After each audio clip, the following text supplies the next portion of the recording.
bedanya kapur ini apa? Kapur mana yang bagus untuk pertanian? Oke.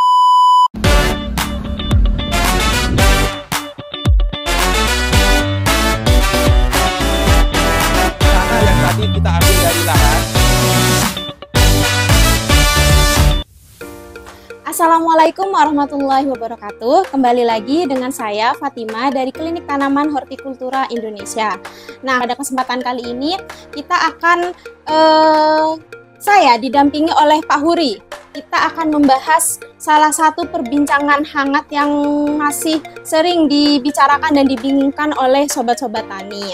Nah, mungkin ini Pak Huri, saya mau tanya, sebenarnya seberapa pentingkah pemberian kapur pada lahan pertanian?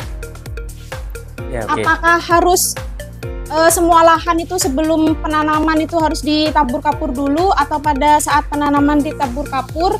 Nah, itu karakteristik tanahnya tuh bagaimana, Pak? Oke, terima kasih Mbak atas pertanyaannya, dan juga untuk kawan-kawan CTHI yang menyimak video ini,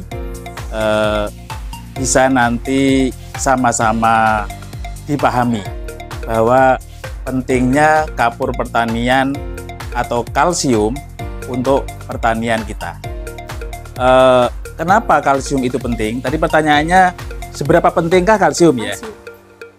Jadi di setiap kita melakukan budidaya tanaman, yang pada saat ini itu kita menggunakan bahan-bahan kimia sintetis.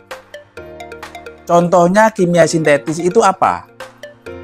Banyak yang kita aplikasikan saat ini, yaitu kimia sintetis, pupuk-pupuk kimia itu juga dibuat secara sintetis. Insektisida itu juga sintetis. Kemudian fungisida itu juga sintetis. Jadi semua obat-obatan yang saat ini dipakai oleh saudara-saudara petani itu mayoritas kimia sintetis.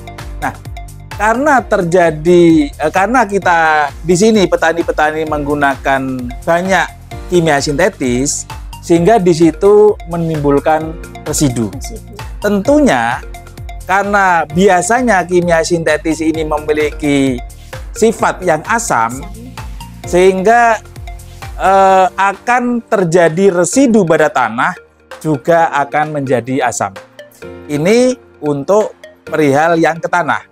Kemudian, karena sifat pestisida ini juga, pestisida sintetis maksudnya ya, pestisida sintetis ini juga dia asam dan dia menguap ke udara, maka ini sifat asamnya nanti akan mempengaruhi hujan asam. Makanya kadang biasanya kalau kita lihat, ya memang tidak setiap daerah pasti asam, ya ada juga yang netral, bahkan ada juga yang basah. Nah, cuma di sini akan saya coba jelaskan untuk yang air hujan asam. Air hujan asam terbentuk karena penguapan dari H2S atau racun-racun sulfida dari penggunaan kimia sintetis. Nah, sehingga akan mencemari udara. Udara bercampur dengan awan, dan awan kembali akan turun berbentuk hujan itu akan kembali ke tanah, sehingga nanti sifat asam ini kalau biasanya kita tidak memberikan penetralisir, contohnya saja seperti tanaman bawang merah, itu akan terjadi pucuk atau warna kuning pada daun. Bisa juga klorosis atau daun ini rusak, ya daun ini rusak. Kemudian putih, ya, dan pada akhirnya kalau ini tidak dilakukan tindakan preventif, cara-cara atau pencegahan supaya tingkat keasaman tadi yang dari air hujan tadi terus terjadi, maka ini akan sakit tanaman. Oleh karena itu perlu tindakan preventif seperti apa? Yaitu tadi mungkin membilas supaya kadar asamnya larut, seperti itu. Nah, itu kalau dari penguapan.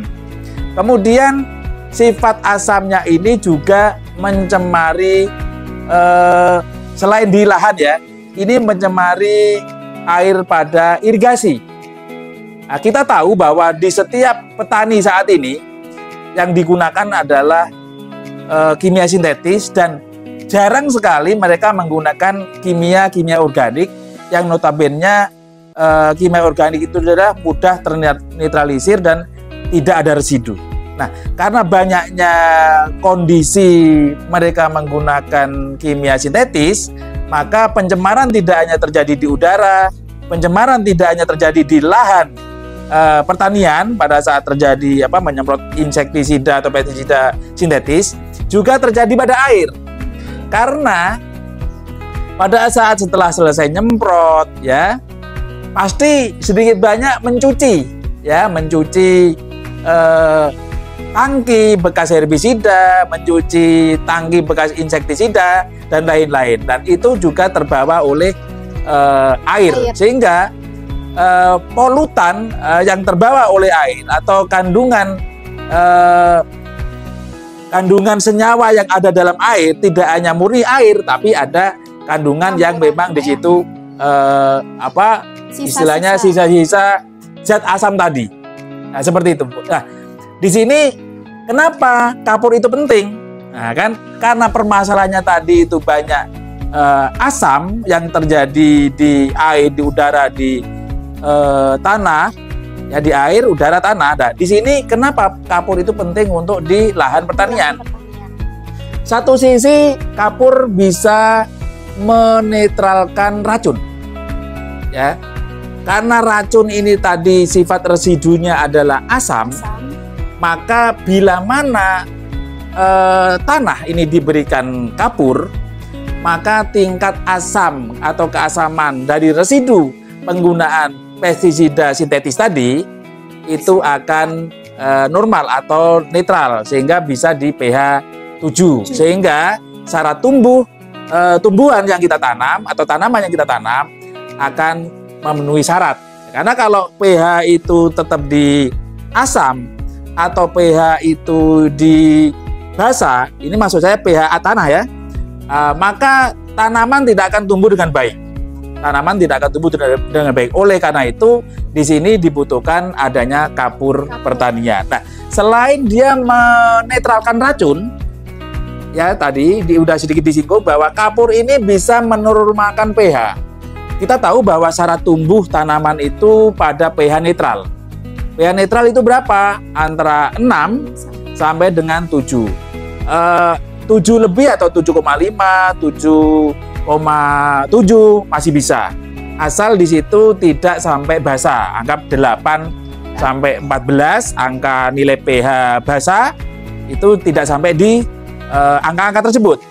Nah, begitu juga bila mana tingkat pH itu di bawah 6 atau anggaplah 5 di sini, 5 sampai 0 ya. 0 sampai 5 itu masuknya kategori asam. Tanaman pun tidak akan bisa hidup dengan baik bila mana posisi pH tanah ada di posisi asam. Jadi mana yang bagus? Posisi yang bagus adalah di pH 6 sampai dengan 7. Nah, sekarang gini, biasanya ada permasalahan. Pak, kan 5,5 itu bisa. Bisa. 5,5 bisa ditanam ya, tanaman pun akan baik. Tapi bila mana kita nanti menggunakan pupuk-pupuk yang bersifat asam, contohnya pupuk tersebut, maaf saya tidak menyebutkan merek, pupuk tersebut ada kandungan sulfat atau ada kandungan sulfur ya, itu adalah memiliki kandungan asam. Bila mana pupuk yang memiliki kandungan asam kemudian kita aplikasikan pada tanah yang asam, maka pH-nya pasti akan berkurang lagi. Akan berkurang. Kalau mungkin di situ pH-nya 5,5, bisa jadi pH-nya jadi 4. Nah, bila mana pH di sini 4 yang dikategorikan bahwa pH ini asam, maka pertumbuhan tanaman pasti tidak akan baik-baik saja. Ini masalahnya. Makanya kenapa saya biasanya pati-pati ke kawan-kawan di CTHI, kalau menggunakan pupuk-pupuk yang kandungannya ada asam atau pupuk-pupuk yang tanda kutip nah itu sebisa mungkin dikasih kapur, dinormalkan dulu pH-nya. Jadi kalau menggunakan pupuk yang NPK bla bla bla yang ada nilai tingkat asamnya itu, anggaplah KCl itu kan ada kloridanya, ada klorinnya, itu pasti akan menunjukkan asam. Nah, itu seyogyanya, sebaiknya pupuk tanahnya itu dinetralkan dulu pH-nya. Supaya apa? Kalau pH anggap ada posisi di 6,5, kemudian dikasih pupuk yang notabene ada kadar asamnya, maka kalaupun turun dia masih di 6. Nah, kan? Lebih baik memang di 7 kalaupun turun di 6,5 atau 6. Tapi bila mana pH-nya pH aktual awal itu 5, begitu dikasih pupuk yang punya residu asam, mereka bisa jadi 4 atau 4,5, dan ini sangat-sangat tidak bagus untuk tanaman. Nah, itu pentingnya kapur, Mbak. Berarti sesuai dari penjelasan Pak Huri ini bisa kita ambil intinya, pemberian kapur ini dilakukan pada tanah yang bersifat asam. Jadi kalau sudah netral tidak usah diberikan kapur. Ya, betul. Ya, kan kalau kapur ini banyak jenisnya nih Pak. Kebetulan saya ini ada beberapa jenis kapur nih. Ini ada kalsium hidroksida. Ini ada kalsium karbonat. Sama ada dolomit. Nah, apa sih Pak bedanya dari ketiga kapur ini? Gini ya, saya jelasin supaya nanti teman-teman juga yang tergabung dalam klinik tanaman di CTHI tidak bingung ya. Ada beberapa jenis kapur.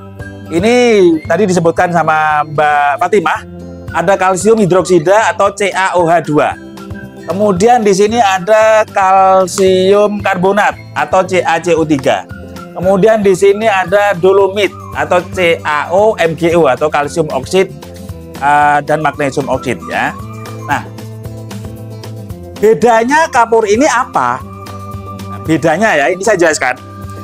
Kalau di sini kalsium hidroksida ini adalah kalsium ya, ini adalah kalsium yang merupakan basa kuat. pH-nya ini berapa? Antara 13 sampai 14.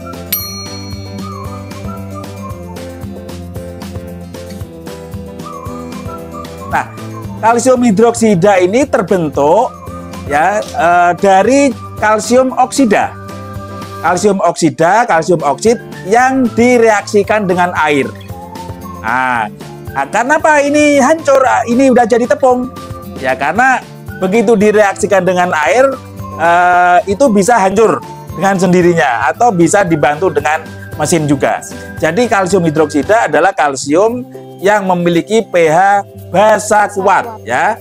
Nanti untuk memastikan kita cek dengan pH meter dan juga bisa dengan pH air ya. Nah, ini adalah kalsium hidroksida. Kemudian kalsium karbonat adalah kalsium mentah. Ya, kalsium mentah dari batuan kapur yang digiling. Ini kalsium karbonat.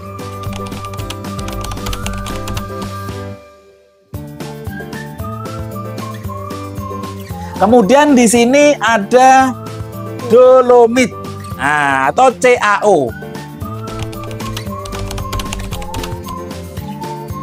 Tadi dikatakan bahwa kalau kalsium hidroksida adalah kalsium oksid yang direaksikan dengan air menjadi kalsium hidroksida. Nah, ini adalah kalsium oksida, yaitu kalsium yang mengalami pembakaran. Nah, terus digiling. Ya.